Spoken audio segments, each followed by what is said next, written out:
Estamos en contacto con el doctor Edwin Quispe, quien es secretario general de la Fiscalía, para conocer más detalles respecto de esto último que acabas de hablar, Marco. Doctor Quispe, buen día. Le saluda Marco Ibáñez junto a Rubén Atahuichi. Bienvenido a La Razón Radio. Muchas gracias. Buenos días, Marco, Rubén, desde la Ciudad Blanca, capital constitucional de nuestro país. Reciban un saludo. Del mismo modo, saludar a los radioescuchas de su prestigiosa emisora, a las bolivianas y a los bolivianos en su conjunto.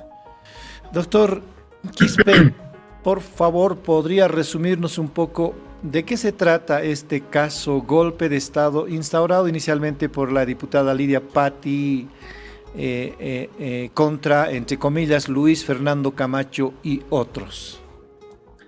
Muy bien, a ver, de manera resumida, siempre en el marco de la transparencia y desde luego con el objetivo de informar a nuestra población. El 25 de junio existe una presentación de denuncia por parte de la ex asambleísta Lidia Patti, quien se refiere a los hechos luctuosos acaecidos entre noviembre de 2019 en adelante. Establece que ha existido una promoción por parte de Luis Fernando Camacho de la ruptura del orden constitucional, entre paréntesis pone golpe de Estado. En ese sentido, hace referencia a que se hubiera forzado la renuncia de una autoridad constitucionalmente electa, como era el expresidente Juan Evo Morales Ayma, quien hubiera dimitido del poder debido a presiones de orden político, presiones de orden inclusive ya con alianzas con las Fuerzas Armadas, etcétera, ¿no? Producto de esa denuncia, el Ministerio Público abre caso en contra de los sindicados, abre caso indagando ya y colectando los elementos materiales que pudieran sustentar esta versión presentada por la ex asambleísta. En ese sentido se reciben declaraciones de diferentes actores, de diferentes personajes que hubieran tenido algún grado de participación, hubieran sido testigos de estos hechos. Del mismo modo, ya el 7 de junio de este año se recibe la declaración informativa ampliatoria de la señora Yanine Áñez, que para nosotros fue bastante reveladora, toda vez de que empieza a mencionar y a hacer referencia a la sucesión de hechos que se hubieran presentado a partir, según su conocimiento, desde el 10 de noviembre del 2019. En ese sentido, en su atestación, en su declaración ampliatoria, refiere a 32 personas, quienes dentro de los más destacados estaría Carlos Mesa Gisbert, estaría Juan Antonio Quiroga, Ricardo Paz, Manuel Canelas, Jerjes Justiniano, Luis Fernando Camacho, estaría Waldo Albarracín, bueno, entre otros, ¿no? Hace referencia a Óscar Ortiz también, hace referencia a Arturo Murillo, y del mismo modo hace referencia a diferentes situaciones que ella posiblemente hubiera verificado según su participación. Aquello nos motiva a que debamos nosotros con carácter obligatorio convocar a estas personas, ¿no?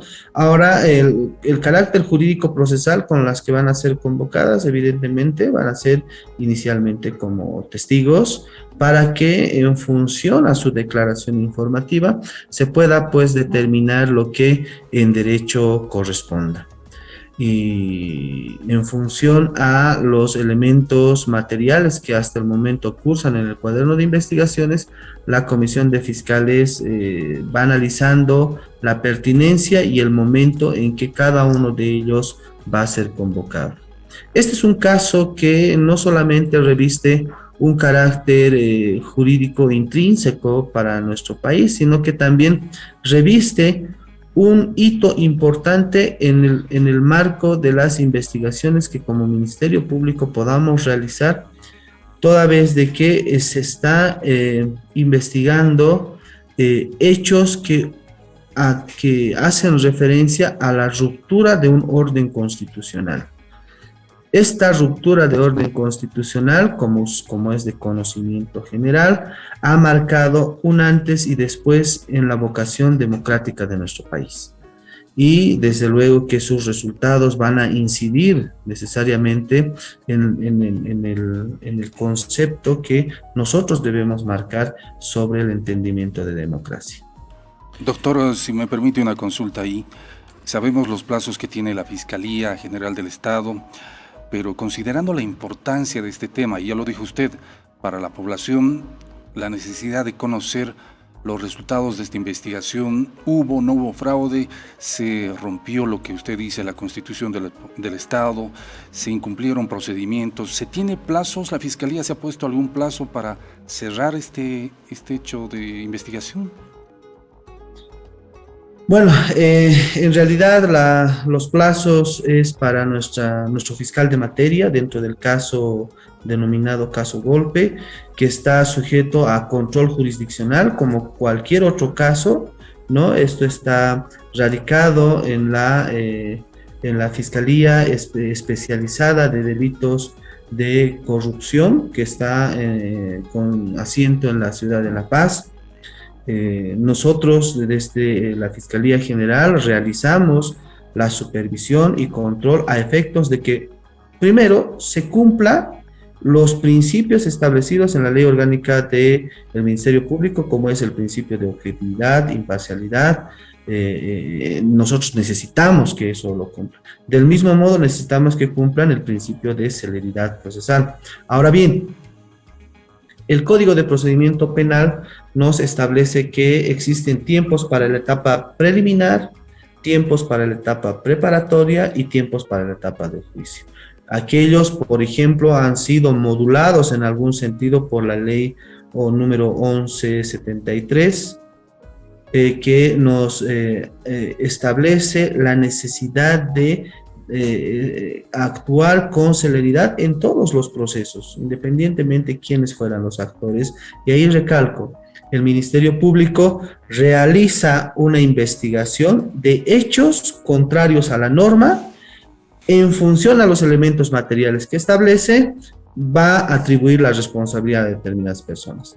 Para la etapa preliminar, nosotros, de acuerdo a norma, tenemos 20 días para poder ya realizar una imputación correspondiente. Sin embargo, ahí existe también doctrina y jurisprudencia que nos ha modulado esos 20 días en función a la complejidad del caso. En nuestro caso, o en el hecho que estamos investigando actualmente, es muy complejo porque no solamente involucra el entendimiento de la participación de diferentes personas sobre el cumplimiento de la Constitución y las leyes. También involucra múltiples actores. Ya de hecho, en el transcurso de ayer a hoy se hace referencia al pronunciamiento de la Conferencia Episcopal de Bolivia, actores políticos, tanto activos que están con mandato actual como pasivos que están en relación a lo que eran las exfunciones que están cumpliendo. Para ello necesitamos con rigor de necesidad que estos actores que hubieran participado en este hecho puedan manifestar su verdad con relación a este tema. De ahí viene la importancia de la declaración de Carlos Mesa. Carlos Mesa pues nos dirá su versión de la verdad, toda vez de que la señora Yanine Áñez de forma clara establece múltiples momentos en los que hubiera participado con un rango de decisión fuerte el expresidente Carlos Mesa. En esa su condición de ciudadano político activo, ha tomado decisiones y nosotros queremos conocer cuáles eran los fundamentos o por qué se han tomado esas decisiones, para que en función a ello también nosotros analicemos la pertinencia de a quiénes más convocar, porque entiendo de que no serán solamente estas 32 personas, existen muchos otros actores también que deben ser convocados. Se refiere también a actores de la Iglesia Católica. Es difícil convocar, por ejemplo, a los embajadores. Quizás se pueda solicitar información de parte de las legaciones en el país. Se sabe que la cúpula de la Iglesia Católica, con el monseñor Eugenio Scarpellini, estuvieron, digamos, propiciando inicialmente estas reuniones. También el representante de la Unión Europea, León de la Torre, el embajador de entonces de España, Ágreda, y otros embajadores, como es el caso del embajador también de Brasil. Se va a citar a la Iglesia Católica, se va a requerir información de la Iglesia Católica. ¿Cómo se actúa en este sentido, considerando que la Iglesia Católica es un Estado, digamos, tiene una representación de Estado en el país? Sí, definitivamente ahí yo comparto con usted esa posición. Nosotros no pensamos, o bueno, el criterio no es complejizar la investigación. Sí, con los elementos colectados de mayor alcance y mayor efectividad, nosotros podemos establecer una verdad material de los hechos que nos permita atribuir la responsabilidad a los autores de este tema. No va a ser necesario, evidentemente.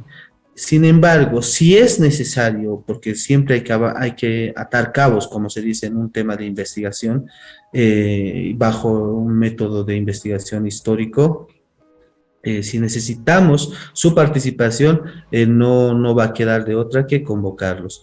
Hasta el momento no vemos la necesidad, lo que sí vemos es la necesidad de aquellos que tenían un grado de poder de decisión. Y ese poder de decisión debe ser en alguna manera justificado, o seguramente ha debido concurrir algunos elementos que les han facultado para poder tomar estas decisiones, y es lo que nosotros queremos conocer. En entrevistas con nuestros streamings de La Razón, la exdirectora de la Unidad de Investigaciones Financieras, Teresa Morales, que también ha sido citada en el informe de la Iglesia Católica, como también de otras exautoridades, dijo que Jorge Tuto Quiroga ya oficiaba con algún poder cuando autorizó, por ejemplo, el despegue del avión con el que Evo Morales debía viajar a México cuando se asilaba. Él dice que autorizó a la Fuerza Aérea Boliviana a disponer de un avión para ese itinerario que se planteaba el expresidente Evo Morales una vez que ha renunciado. Cuando usted dice que se va a convocar a actores que han tenido un cierto poder de decisión, ¿también se refiere a Jorge Quiroga? Desde luego que sí, imagínese. Por lo menos yo no me siento con la potestad de convocar en ese momento al comandante de la Fuerza Aérea Boliviana para que disponga de una aeronave para poder realizar vuelos. Menos me siento con la potestad de autorizar plan de vuelos y demás situaciones, ¿no? Será convocado también el comandante de la Fuerza Aérea Boliviana, el excomandante, mejor dicho, para saber cuál era el marco con el que ha decidido, ¿no? ¿Cuál era la posición con la que él estaba actuando? Porque las autoridades, incluido el suscrito, nos debemos sujetar a la Constitución Política del Estado como norma fundamental, a las normas emergentes de esta situación, de esta Constitución Política del Estado, y al mandato que la población establece respecto de la administración del poder. No podemos actuar de manera irresponsable. Y seguramente estos hechos, insisto, tienen que ser investigados, y van a ser pues estas declaraciones y los elementos materiales que sobre él podamos investigar, nos den mayores luces y nosotros con esa objetividad, con esa responsabilidad de cara al país, informemos esta situación. Doctor, este caso obviamente va a ser ampliado. Doria Medina, según las declaraciones que tenemos nosotros también, advirtió al movimiento, al socialismo, que en caso de que no se pusieran de acuerdo, tenemos un plan, entre comillas, tenemos un plan B que, a decir de la exdiputada Susana Rivero, como también de la señora Teresa Morales, implicó que ese plan B fue la sucesión de Yanine Áñez. ¿Qué es lo que se supone que cometieron en esas reuniones del 10, del 11 y del 12 en la Universidad Católica? La declaración que tenemos de Yanine Áñez nos dice que existió una convocatoria, se la convocó a ella para que pueda formar parte. Hay una cápite del informe de la Conferencia Episcopal Boliviana donde indican que de manera sorpresiva fueron convocados por Yanine Áñez para una reunión en horas de la tarde del 12 de noviembre. Entonces, estos elementos nos dicen que el centro de operaciones, el centro tal vez de reuniones de coordinación, pongámosle, era la Universidad Católica. Y desde luego ahí es necesario saber por qué se posiciona la Universidad Católica en esta situación. Ya en el mismo informe de la Conferencia Episcopal de Bolivia indica de que ese era el punto central, ¿no? Entre lo que es el centro de la ciudad y la zona sur, y aparentemente era el lugar donde podían confluir todos, ¿no? Entonces, bueno, tiene una explicación lógica, por ejemplo, ¿no? Entonces nosotros debemos empezar a atar estos cabos en función a ello. Ahora, ¿a qué se referirá el plan B? Alguien tiene que conocer qué es el plan B y nos tienen que explicar en qué consistía el plan B. Ahora, lo que no se está tocando y la Conferencia Episcopal de Bolivia no dice en su informe es el contexto en el que se movía los momentos políticos, los momentos de administración de poder en ese interín de vacío de poder que hemos tenido entre la renuncia del expresidente Evo Morales y la autoproclamación de Yanine Áñez, ¿no? Entonces, hay que investigar y evidentemente reitero e insisto que las personas convocadas no se escuden en el hecho de que se trate de una persecución política, porque no lo es. Que no se escuden en el hecho de que se trata de una venganza del actual gobierno o una vendetta política, tampoco lo es, porque el Ministerio Público no es un instrumento de venganza que puedan manipular los actores políticos.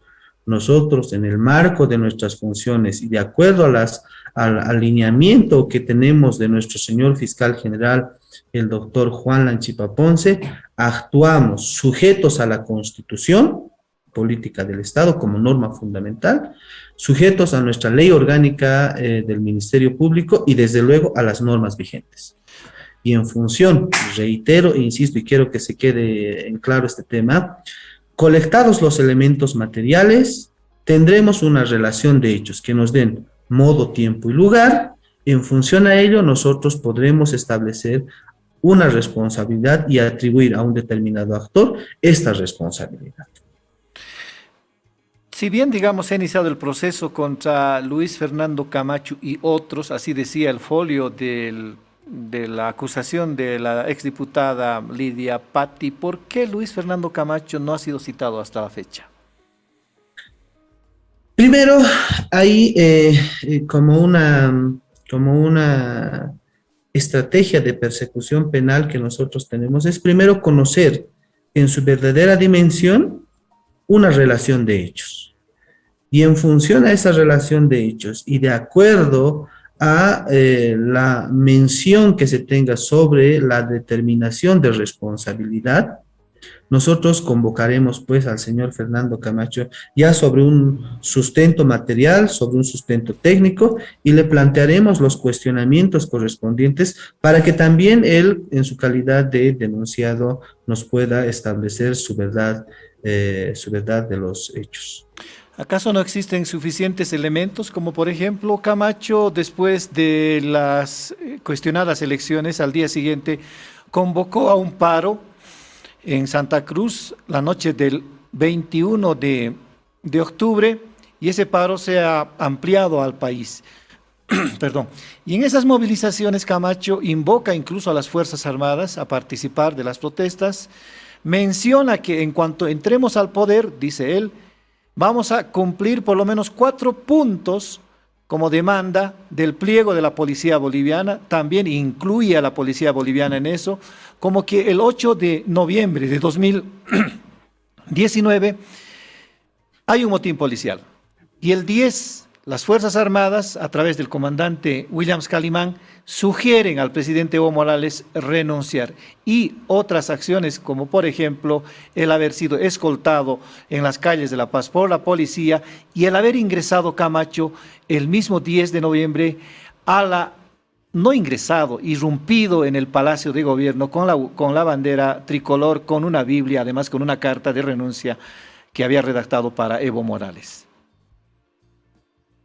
Definitivamente, bueno, ahí existe ya, como usted indica, pruebas materiales de lo que a través de los medios de prensa hemos conocido, pruebas materiales de lo que en vivo han transmitido los diferentes medios a nivel nacional. Sin embargo, un punto nodal, un punto clave de la investigación es precisamente establecer qué es lo conversado en estas reuniones que se ha tenido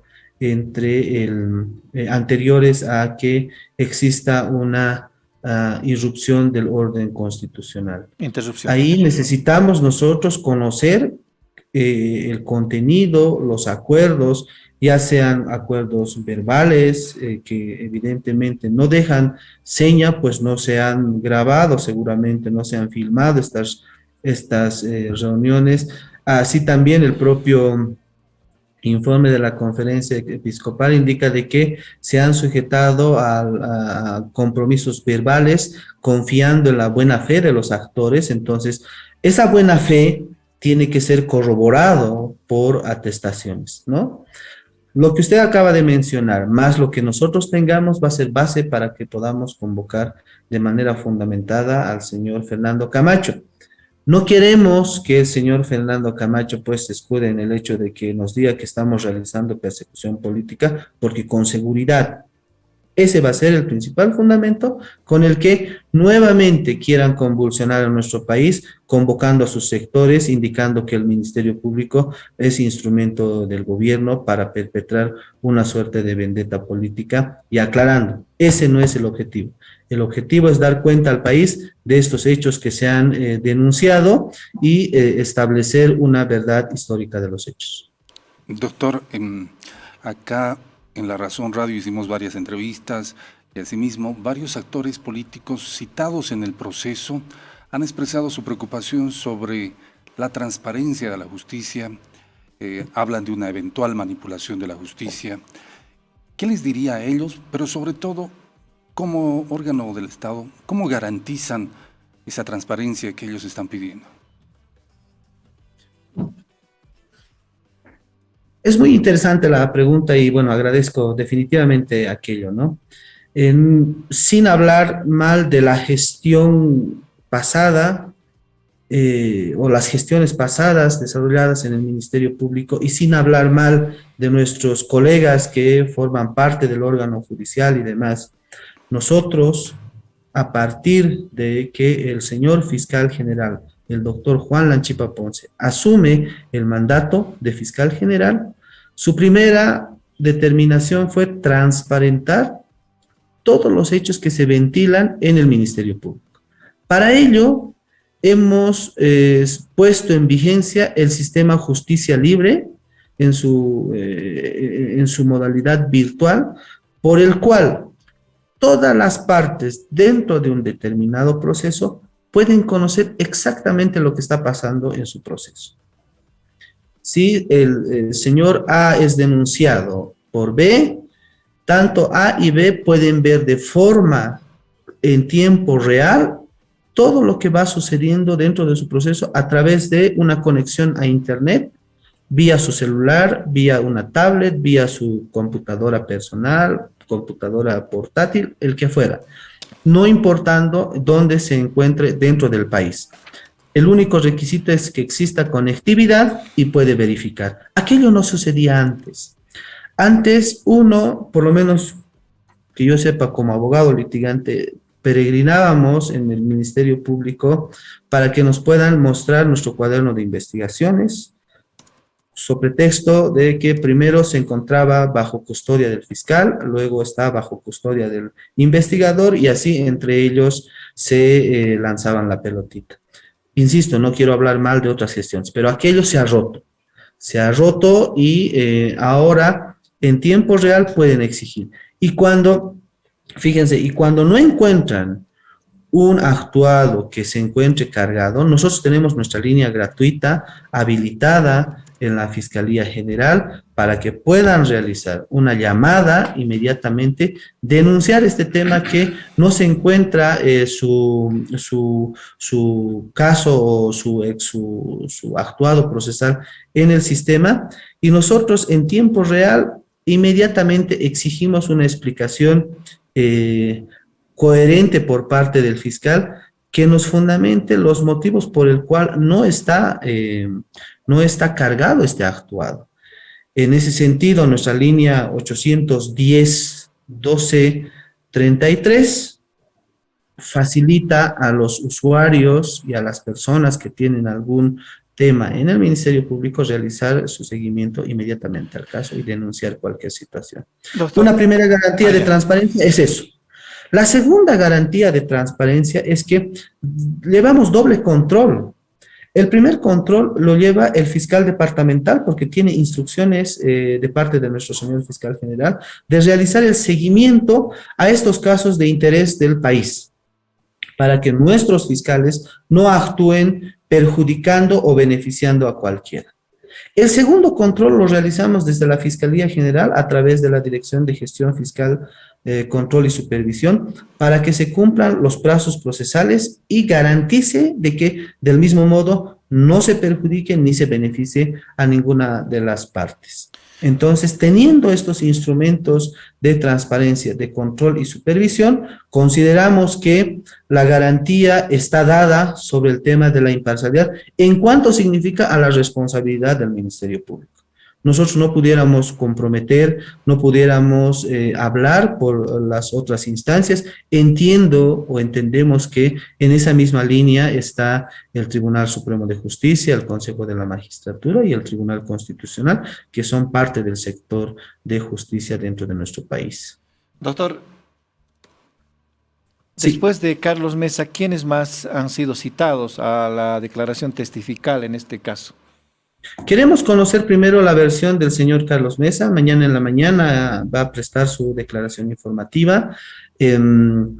Estamos viendo a quiénes también él se va a referir y en función a ello vamos a determinar las próximas citaciones.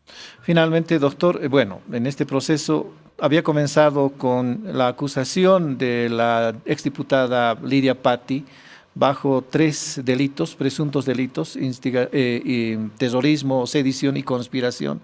Se ha complementado resoluciones contrarias a la Constitución y ampliación de mandato. ¿Qué instituciones son las que están propiciando estas denuncias?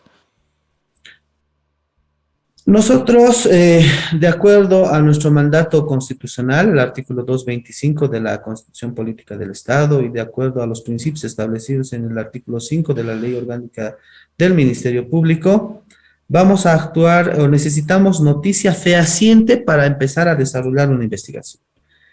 La noticia fehaciente nos las ha dado la ex asambleísta Lidia Patti, que nos ha hecho referencia a los delitos evidentemente de terrorismo establecido en el artículo 133 del Código Penal, sedición 123 y conspiración en el grado de complicidad, así establecido en el artículo 126, con relación a las diferentes personas que hubieran coadyuvado con Fernando Camacho. Ampliamos la situación en función a los elementos materiales que hemos ido colectando y es por eso que se ha ampliado lo que es incumplimiento de deberes, resoluciones contrarias a la Constitución y las leyes y el tema de anticipación y prolongación de funciones. Lo que no significa, ojo, de que sean estos tipos penales los que vayamos a consolidar. Esto es una etapa preliminar, es todavía provisional. En función, reitero, a las declaraciones que podamos recibir y estamos convocando actores clave, vamos a tal vez restringir los tipos penales que están denunciados o tal vez ampliar. Aquello solamente la investigación no los dirá.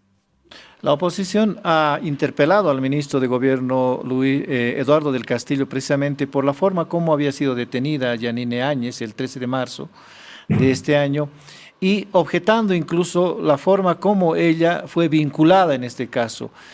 Había razones judiciales, legales, para detener a Yanine Áñez y no así a otros actores que sí, digamos, podrían ser sospechosos de haber cometido esos delitos de sedición, terrorismo y conspiración. Quien ha asumido el mandato rompiendo el orden constitucional ha sido Yanine Áñez, ¿no? Porque no ha existido una situación sui generis que no se ha entendido al final en el ámbito jurídico, porque la prelación constitucional está establecido en la Constitución Política del Estado, en los reglamentos de la Cámara de Senadores y Cámara de Diputados, es decir, el reglamento de la Asamblea Legislativa Plurinacional. Se ha roto aquello y quien ha sido la principal actora y quien ha asumido el poder fue Yanine Áñez, en todo caso es la principal investigada. De ahí tenemos que establecer quiénes son sus cómplices, tal vez vamos a identificar coautores, ¿no? Partícipes dentro del proceso, conforme establece el artículo 20 del Código Penal. Entonces, en función a ello, nosotros hemos actuado y vamos a seguir actuando. En estas tareas. Ahora, la forma en la que se hubiera detenido a Yanine Áñez, la forma en la que nosotros hemos actuado en función a los elementos que hemos colectado, es la forma en la que se opera como con cualquier otro ciudadano. Si necesitamos contar con la comparecencia de una determinada persona, realizamos y activamos los instrumentos de pesquisa y en ningún momento se ha vulnerado ni derechos constitucionales ni principios procesales, porque si fuera lo contrario, ya la autoridad jurisdiccional, del control jurisdiccional, como es el órgano judicial, ya hubiera advertido aquello y hubiera de repente revocado o anulado las actuaciones que como Ministerio Público hubiéramos activado.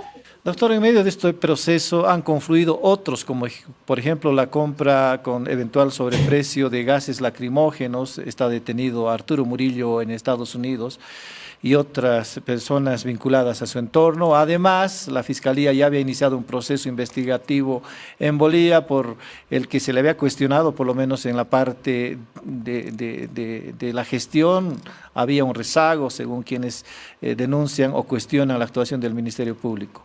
Y el otro nuevo caso es el préstamo de gases lacrimógenos y material antidisturbio por parte de Ecuador hacia el gobierno de Yanine Áñez a inicios nada más de su gestión. ¿Cómo se están encarando estos dos procesos? Bueno, cerrando ya el otro tema y viendo el tema de la compra de gases lacrimógenos.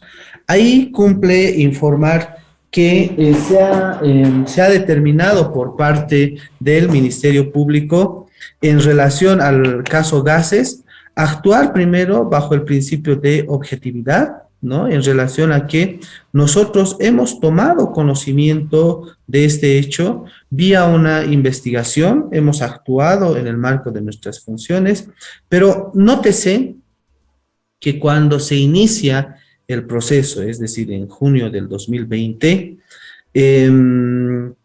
Arturo Murillo y Fernando López aún detentaban el poder.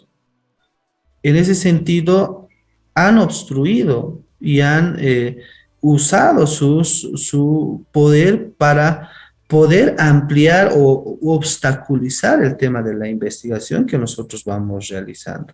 Un ejemplo claro es el hecho de que no podíamos contar con información directa desde el Ministerio de Defensa, desde el Ministerio de Gobierno. Nos han dilatado la remisión de los antecedentes. Se han escudado en el hecho de que se trataba de una persecución política. Aquello ha sido consentido y asentido por la Interpol en su momento, cuando ya estas personas no estaban dentro del país. Es decir, hay muchos elementos muy complejos que dentro del país se han suscitado y han impedido que el Ministerio Público pueda actuar de forma celera, ¿no? Pero no ha sido, fíjense, no ha sido el país, sino ha sido la justicia norteamericana, la justicia del norte, la que ha establecido con el rigor y la categoría que corresponde de que no se trataba de una persecución política, por el contrario, se trataba de hechos de corrupción que deben ser investigados. El resultado de estos hechos de corrupción es que existía un tema de un posible lavado de activos en el país del norte y que el mismo está siendo investigado. Actualmente nosotros tenemos ya desplegado todos nuestros medios de cooperación para poder establecer las autorías y participaciones correspondientes. Tenemos elementos que de por sí ya han desembocado en el hecho de que evidentemente ha existido un mal manejo, una mala administración dentro del Ministerio de Gobierno. El propio ministro Eduardo del Castillo nos ha anunciado vía medios de prensa que estuviera formalizando una decena de denuncias en la que existen muchos, pero muchos funcionarios involucrados del Ministerio de Gobierno. Nosotros, como corresponde y con la responsabilidad que nos caracteriza, no vamos a anticipar criterio con relación a estos temas. Sin embargo, lo que sí podemos decir es que vamos a garantizar que la investigación se lleve siempre en el marco de la transparencia y sujeto siempre a la Constitución y a la ley orgánica del Ministerio Público. Ahora, con relación al tema de lo que es el préstamo de agentes químicos por parte del país de Ecuador, nosotros estamos indagando esta situación para, primero, insisto, actuar de forma responsable. Entendemos que Ecuador hubiera actuado en el marco de su soberanía. No sabemos con qué fundamento. Primero, no conocemos si ha existido o existe la posibilidad de realizar la devolución de estos agentes químicos. Si existiera aquello, evidentemente es contrario a la norma y nosotros vamos a actuar en el marco de nuestras funciones.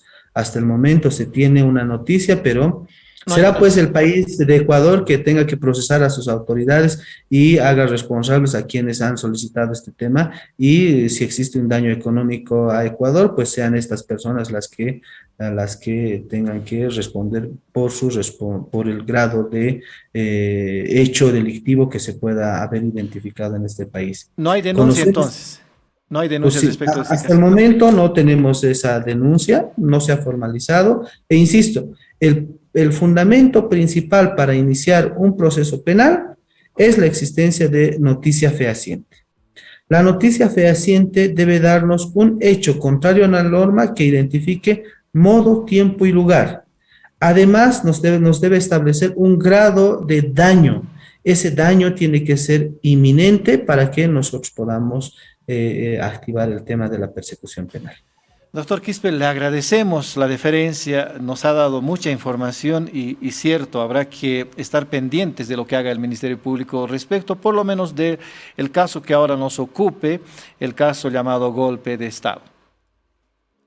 No, pues el agradecido soy yo por el espacio y siempre prestos a poder informar a nuestro país, a ustedes distinguidos periodistas, informantes, siempre pedirles actuar con la razonabilidad que corresponde a su noble función y tarea en la cual nuestro país siempre está al tanto, ¿no? A ti y a nuestra población boliviana, pues reciban un saludo desde nuestra ciudad blanca, nuestra capital constitucional, Sucre. Ah, Buenos días.